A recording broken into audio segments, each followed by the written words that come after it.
Sir আমরা বাইর গিয়া দেখছি গিয়া ওবা ফেটে দিয়ে আপনার খানা হোবা দিকে বার হইয়া গেছে। এরাও তো আছে এখানে, ছাত্রলীগ আওয়ামী লীগ এরা তো আছে এখানে, গুলি লগে এরাও জড়িত।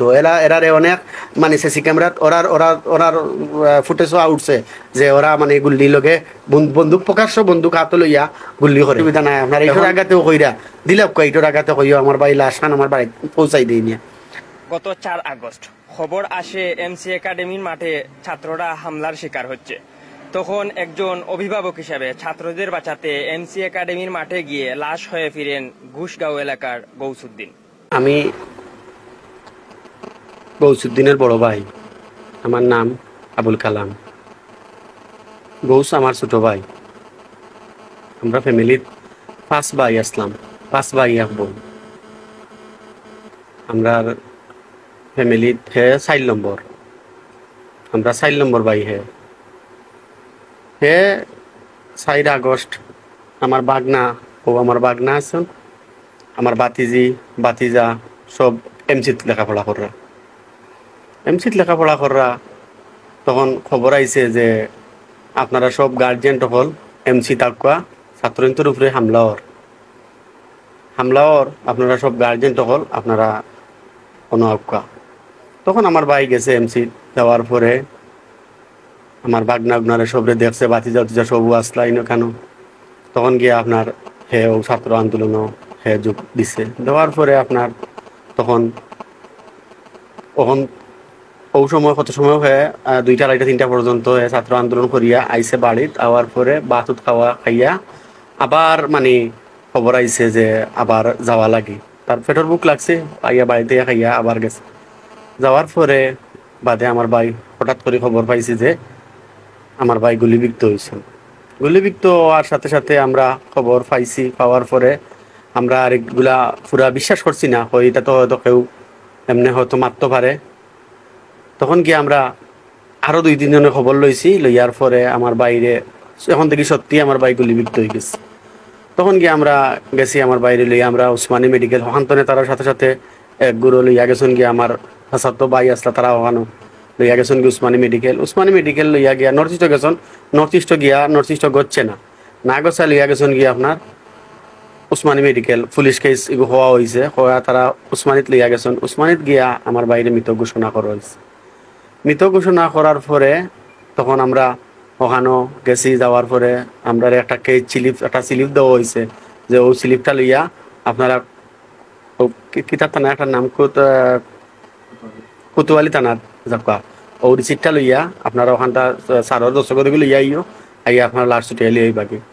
এখানেও গিয়া আমরা খান্দা রান্দা করছি কইছি সাদ হোক আমার বাইরে ওলা গুলিবিদ্ধ হইয়া আহত হইয়া আমার ভাই মারা গেছেন, আমরাও লাশটা নিতাম চাই। আর এখন আপনার একটা দস্তখত লাগবো। তখন আমরা 2-3 খান্দা রান্দা করছি। করার পরে আমরা হুমকি দেওয়া হয়েছে যে যাও গিয়ে আনলে তোমাদের গুল্লি করে মারিলাম। তখন আমরা খান্দি গেটের বারে হাঁটছি। হুমকি দিছে পুলিশ একজনে, ওসি নিনা মানে আমি ওসির মতো লাগছেও আর কি আপনার। তবে মানে আমি দেখছি না, আমরা খুব মানে বাঙ্গিয়া পড়ছি আর কি খান্দনো। পুলিশেও ওই কথা কইছো নাকি কথা মানে উসমানী মেডিকেল কুতুয়ালি থানা পুলিশে কইছো নি কথাটা। এই কথাটা মনে করি লক্কা পুলিশে কইছো না। আর আমরা এই সময় মানে খুব খান্দা রান্দা করিয়া রাখি। তখন আমরা শৈল নার্ভাস যে আমার ভাই ও আমার ছোট ভাই আর হে যে যাইব আর লাগে হে মারা যাইব, আমরা তো কল্পনার বাড়া। তখন আমরা মানে খান দিয়া মানে আর আমি আর ও যে থান একটা স্টিকার না থাকে আমি তার পড়ছি না। আমি আর এই সময় আমি দুন নাই আপনার। তখন আমরা মানে কুদাইয়া দেওয়া হয়েছে যে গুল্লি করে মারিলিমু যাও কি। তখন আমরা আসরে না পাইয়া আমরা আর কিছু আমরা ভাই বিরাদরে ফোন দিছি, দিয়া কইছি ওলা আমরা তো লাশ আনতাম পারিয়ান না, তে আমরা নিরীহভাবে অমুক জায়গাতে আসি। তখন তারা 2-1জনকে ফোন দিছে, দিয়া তারাও ফোনও মাতিয়া মানে আর কোনো লাইন করতে পারছি না। আমরা খান্দি উসমানী মেডিকেল মর্গ লাশ তৈয়া আমরা বাড়িতে আওয়া লাগছে। তখন এটা রাস্তাঘাটের আন্দোলন তো দেখরা তো মানে খুব বেশি ভয়াবহ অবস্থা আছিল রাস্তাঘাটে। আমরা খুব কষ্টর বিনিময়ে মানে আইছি। তখন তো মনে করি বাড়িতে আওয়ার পরে পরের দিন আবার 10টার সময় গেছি। যাওয়ার পরে তো আমার বাড়ি, আমার বোন, আমার মা এরা তো খুব মানে হুশর বেউসইরা। আমার মাও মানে হার্টও বেমারি, হাই প্রেশার, মানে হুশইরা আর বেউসইরা মারা কিছু তো তাই জানলিছন। তখন পরের দিন 10টার সময় আবার গেছি। যাওয়ার পরে আবার গেছি কুতুয়ালি থানাত। যাওয়ার পরে আবারও সেম কাহিনী, আবারও আমরা সেম কাহিনী করে কুদাই খাদাইয়া গেটের ভাড়া দেওয়া হয়েছে। তখন আমরা তো এবার নির্ভয় হয়ে গেছি। তখন নির্ভয় হওয়ার পরে এখন আমরা কোনো একটা সাইড লাগাইতাম পারি না, যেমন ধরে লাস্টটা আনতাম যে ইলা কোনো ক্ষমতা মানে ইলা কোনো লাইনও পাইয়েন না। তো আমরা গোলাপগঞ্জ পৌরসভাতনে আমরা ওলা আশ্বাস পাইছি যে আমরা গিয়া লাশ লইয়া আইতাম পারবো। গোলাপগঞ্জের আমরা অ্যাম্বুলেন্স আছে, আমরা পৌরসভার অ্যাম্বুলেন্স একটা লইয়া গেছি, আমরা গিয়া লইয়া আইমু। আমাদের লগে আসলা আমাদের কাউন্সিলর শেফা আপা, তাইনো আমরা লগে থানডে পর্যন্ত মানে ওখানে গিয়া কুদাইয়া দেওয়া হয়েছে। আমরা লগে কুতু হলে তানাত গিয়া থানডে পর্যন্ত কুদাইয়া দেওয়া হয়েছে। সকাল যাও তুমি তার মরতাই হরিণ আইসনি। আমার ভাই হয়েছে গুলিবিক্ত ইয়া মারা গেছে। দেশের মানছে সব ক্যামেরা ফুটেজও দেখছি, আমরা দেখি আর আপনার পরবর্তীতে, কিন্তু তারা কইছে আমরা এই সময় তো আমরা জানি না গুলিবিক্ত, আমরা দেখি আর গু মানে তার আমরা বাইর গিয়া দেখছি গিয়া ওবা ফেটে দিয়ে আপনার খানা হোবা দিকে বার হইয়া গেছে গুলিটা।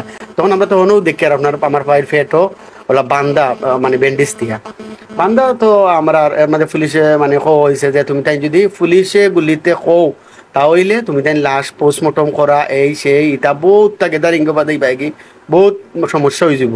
তুমি তাই এক কাজ করো, তুমি তাই সংক্ষেপ হয়ে যাব, তুমি তাই কও যে আন্দোলনও গেছে ইটর মানে আগাতে আন্দোলনের সাথে মারা গেছে, ওখান কইলে মানে সহজ হয়ে যাব, তুমি তাই গিয়াও লাশ লই যাইতে পারবা। যে সমস্যা আমরা কইলাম ঠিক আছে অসুবিধা নাই, আপনার ইটর আগাতেও কইরা দিলাম ইটর আগাতে কইও আমার বাড়ি লাশ খান আমার বাড়ি পৌঁছাই দিই নিয়ে।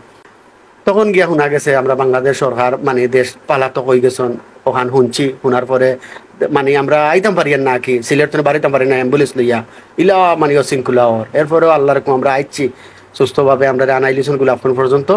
এরপরের দিন আপনার গিয়া আপনার দেশের দেখছি নিয়ন্ত্রণের ভিতরে পরের দিন গেছি, পরের দিন গিয়া আর আশা করা যায় কোনটা লাগছে না, পোস্টমর্টমের কথাও কেউ কোনটা কইছে না। আমরা লাশ গিয়া একটা দরখাস্ত করছি গোলাপগঞ্জ থানাত, করিয়া গিয়েও আমরা ওগুলো লইয়া গিয়া আমরা লাশ লইয়া যাচ্ছি, আর কোনো অসুবিধা হয়েছে না।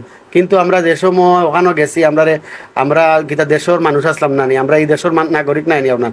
আমরা যেমন পুলিশে দেবাটে আমরা কইলা যাও কি গুলি করে মারিলিমু, আমরা তো আমার ভাই আসছে, আমরা তো অবশ্যই খান্দারান্দা করমু, বারবার কইমু বলে আমার বাইরে নিতাম গিয়ে একটা দস্তগত কইমু। এর কারণে আমরা তো এই দেশের নাগরিক, তো আমরা এখন আইনের ভিতরে আপনার যারা এই সমস্ত লোকে জড়িত সবরে আইনের আয়তার ভিতরে আনিয়া বিচার আমরা আপনার পরিবারের পক্ষ থেকে চাই। আপনার ভাই কার গুলিতে নিহত হয়েছেন? আমরা ভাই মানে কার গুলিতে, এখন কেউ বলছে যে পুলিশের গুলিতে নিহত হয়েছে, কেউ বলছে সন্ত্রাসীদের গুলিতে মারা গেছে। এখন আমরা তো কোনোটাও আমরা যাই, আমরা বাড়াতুনে হঠাৎ করে খবর পাইছি যে আমার ভাই গুলিবিক্ত হয়েছে। গুলিবিক্ত হওয়ার কারণে আমরা মানে সেই জায়গায় গেছি। এখন কে বা কারা গুলি করছে, পুলিশের গুলিতে না সন্ত্রাসীদের গুলিতে, সেটা তো আমরা বাড়াতুনে দেখছি না। আমরা না দেখার কারণে এখন আমরা অনেক সময় থানা তো রানি তো ইয়ার যে আমরা মামলা ও না কেনে মামলার যাই না কেনে, আমরা মামলার যাইয়ার না, আমরা মনে করি আমরা দেখি আর যে মামলার নিরীহ মানুষ তো আমি চিনি না জানি না, অনেক মানুষের নাম লেখা এই জিওর মাঝে। আমরা তো এমনিও তো হরাইন তো মানুষেরও করতাম পারতাম না। আমার ভাই আল্লাহর হুকুম হয়ে গেছেন, মারা গেছেন। আমার মাও সবর করা, সবরের তৌফিক খান দান দিতা আমার মারে সবর গেছো। আমার মা লাগে দোয়া চাই আর যে আমার মারে আল্লাহ সুস্থভাবে আমরা হামদাত রাখতা। আর ওই যে মনে করি পুলিশের গুলিতে না সন্ত্রাসীদের গুলিতে, ওটা আপনার সিসি ক্যামেরার ফুটেজও আছে, যে বা যারা এরারে দিয়াও তো একটা মামলা করা যায়। এই এমনি মনে করলে আপনার মানুষের বিভিন্ন ধরনের বিভিন্ন মানুষের হয়রানিত করি। আমরা তো চাইয়ান না যে আমার বাইরে মানে যে বা যারা মারছে না দোষী না এরারও দোষী বানাইতো, আমরা তো কোনটাও চাই না। আমরা চাই যে যদি পুলিশের গুলিতে মারা যায় তো পুলিশের আইনের ভিতরে আনুকা আনিয়া বিচার করুকা, যদি সন্ত্রাসীর গুলিতে মারা যায় সন্ত্রাসীরে আমরা আইনের ভিতরে আনিয়া মানে বিচার চাই। আর আমরা পরিবার সন্ত্রাসী বলতে কি তা এই যে মনে করলে এখানে আসলা মনে করলে আওয়ামী লীগের যে বাজারা আমার নেতা কর্মী তারাও তো গুলি চালাইছে, সিসি ক্যামেরা ফুটেজ এরাও তো আছে এখানে, ছাত্রলীগ আওয়ামী লীগ এরা তো আছে এখানে, গুলি লগে এরাও জড়িত।